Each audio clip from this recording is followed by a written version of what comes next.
عليكم ورحمة الله تعالى وبركاته. مرحبا بكم في قناة كريمة البرنوسية. نتمنى تكونوا بخير وعلى خير وبصحة جيدة وفي أحسن الأحوال وانتم كتشاهدوا هذا الفيديو.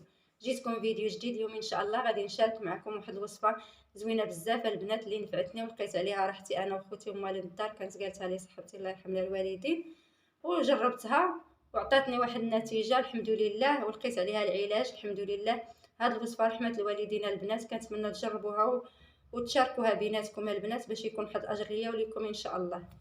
اليوم ان شاء الله غادي نشارك معكم واحد الوصفه رائعه جدا البنات، سواء كنتي كتعاني من هذه المشاكل او هذه الاعراض، زكام، سيل الانف، كتحس بعظامك ضارينك، الحمى الشديده، الشقيقه، والناس اللي كيعانيو بضيق التنفس والم ديال الراس.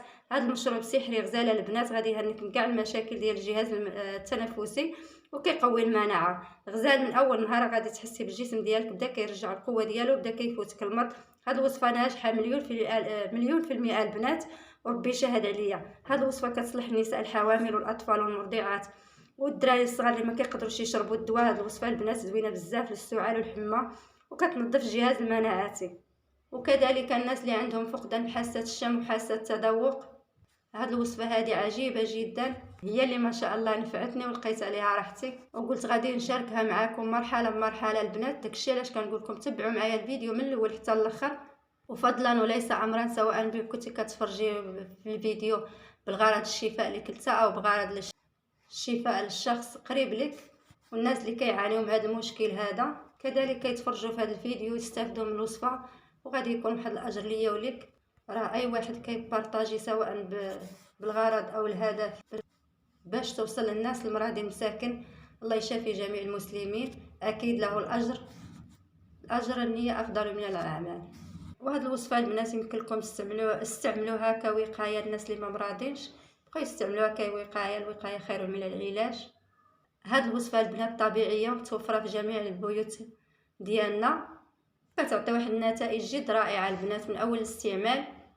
لا ما نطول عليكم البنات، الا كنتوا اول مره كتشوفوا القناه ديالي ما تنساوش الضغط على زر الاشتراك في القناه اللي هو ابوني والضغط على زر الجرس باش يبقى يوصلكم كل ما هو جديد في القناه، وخليوا لي اللايكات. وشكرا البنات بزاف للتعاليق الزوينه ديالكم، شكرا بزاف ليكم، وكذلك شكرا على الكومونتيرات الزوينه ديالكم.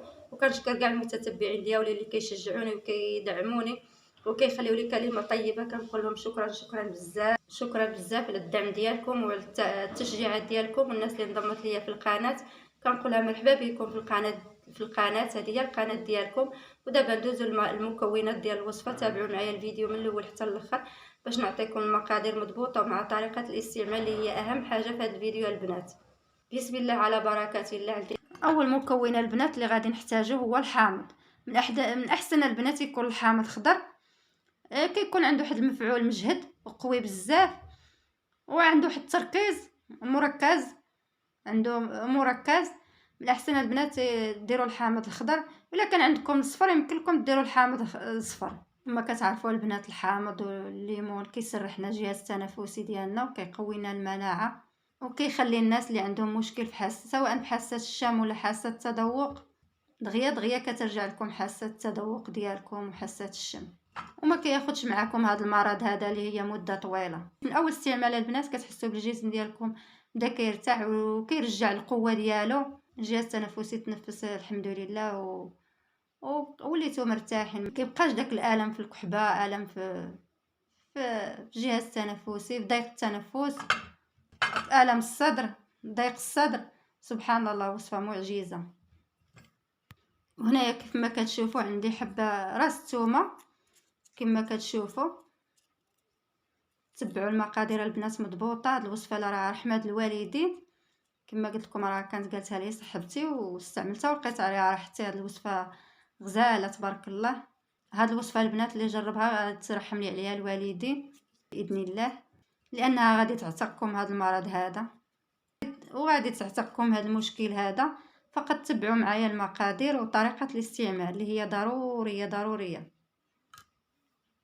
بالنسبه لجميع المكونات راها رائعه في ضيق التنفس وفي مشاكل ديال الجهاز التنفسي. الثومه، الليمون، البصله غزالين تبارك الله، القرنفل، الزيت، كل شيء غزالين تبارك الله. هاد الوصفه هاد الوصفه زوينه بزاف البنات، كترفع الجهاز المناعه. مكون غزالين تبارك الله. ودابا عندنا هنايا هاد البصله البنات، من الاحسن تكون البصله حمراء البنات، ما تكونش داك البصله البيضاء، حيت البصله الحمراء راه زوينه بزاف البنات للشعر كتقوي لنا الجهاز المناعه ديالنا.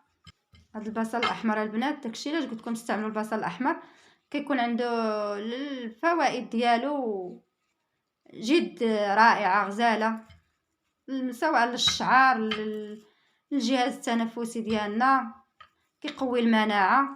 كما قلت لكم كتحس بالجهاز التنفسي ديالكم ولا مرتاح، وكتولي الحاسه الشم ديالكم وما كيبقاش عندكم ضيق التنفس. كترفع المناعه البنات، كتقوي المناعه، غادي تهنك بكاع المشاكل، وغادي تولي بحال اللي كنتو كتكذبوا. سبحان الله. الا شربتوا هذه الوصفه بالطريقه ديال الاستعمال اللي غادي نشاركها معكم، الطريقه الصحيحه اللي غادي نديرها معكم، وتحسوا بالجسم ديالكم بدا كيرجع داك القوه ديالو.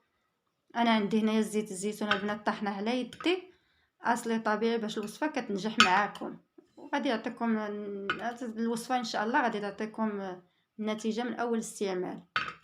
وعندي هنايا البنات معلقه ديال العسل. العسل يكون طبيعي البنات، هذا المكون، ولا ما كانش ديروا العسل الاخرى العاديه. هذا المكون هذا ديال العسل راه شاكر راسو براسو، وهادر على راسو براسو. غزاله البنات العسل حتى هي البشره، الفوائد ديالها عديده ومتعدده الاستعمال. كيخلي ما شاء الله التنفس ديالكم تسرح، كيعالج لنا جميع المشاكل ديال ضيق التنفس، كيحيد لنا جميع الفيروسات وجميع الامراض، وكيخلي ما شاء الله كذلك الجهاز المناعتي كيقوى اكثر، وكينقي الذات ديالكم من جميع السموم وكيطردها. عسل يعني طبيعي البنات، تاخذوه معلقه الصباح للريق. غزاله البنات كيقوي المناعه، راه ما شاء الله مطهر الجسم ديالنا، وكذلك كيقوي لنا الجهاز المناعه ديالو غير بوحدو، مع انه غيتخلط مع هاد المكونات كاملين. شوفوا اش غيعطينا، شوفوا نتوما غير الوصفه ما شاء الله والمكونات، وغادي تعرفوا اكيد الفائده ديالها على الصحه ديالنا باذن الله. وغادي ندير القرنفل البنات، حتى هو غزال البنات، الفوائد ديالو عديده ومتعدده ديال الاستعمالات.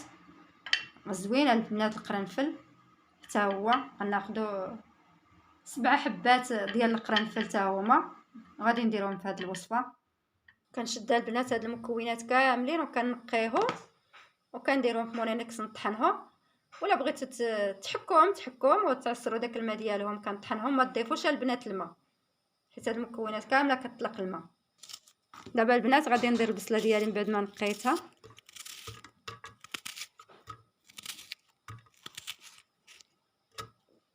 غادي ندير الحامض حتى هو غادي نقيه البنات، ليمون. داكشي علاش البنات قلت لكم تبعوا معايا المقادير. ما درنا البصله نقيناها قطعناها، دابا كنقي الحامض حتى هو البنات، كنضيفوا الحامض البنات حتى هو كنقشروه، وكنديروا داك 7 ديال الحبات د القرنفل ها هما البنات كنضيفوهم، وكنضيف راس ديال الثومه حتى هو، وكنضيف العسل، وكنضيف الزيت البلديه البنات، وكنطحن كلشي البنات في مونينكس. ودابا غادي نطحن المكونات كاملين البنات.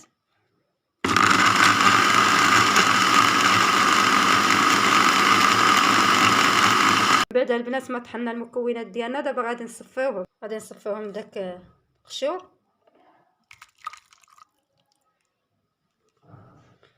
بنات ما ديروش الماء، كما قلت لكم هاد الوصفه راه كتطلق الماء راسه.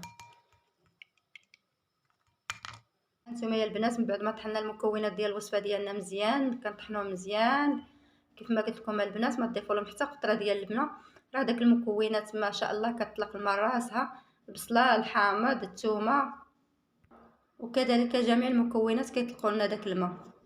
غير خليو الوصفه تطحن على خاطرها وصافي، كتعطيكم واحد الخليط ولا ديال هاد الوصفه اللي هي تقريبا عاقده شويه، ولا عصير اللي هو عاقد. وكناخدو الصفايه وكنصفيو جميع المكونات، كنصفيوهم مزيان البنات بالصفايه باش كنحيدو منهم داك الشوائب وداك القشور وداك البوتور اللي كتبقى لنا ديال البصله وديال الثومه وديال الحامض ديال المكونات الاخرى. كناخدو فقط داك المحلول او داك الماء اللي طلقنا فيه جميع المكونات اللي وضعناهم في الخلاط الكهربائي. غادي تحاولوا تصفيو الوصفه مزيان البنات، وغادي تخليو الوصفه كسائل البنات بحال العصير باش شفتوا الشكل ديالو او اللون ديالو بحال العصير ديال البنانه البنات.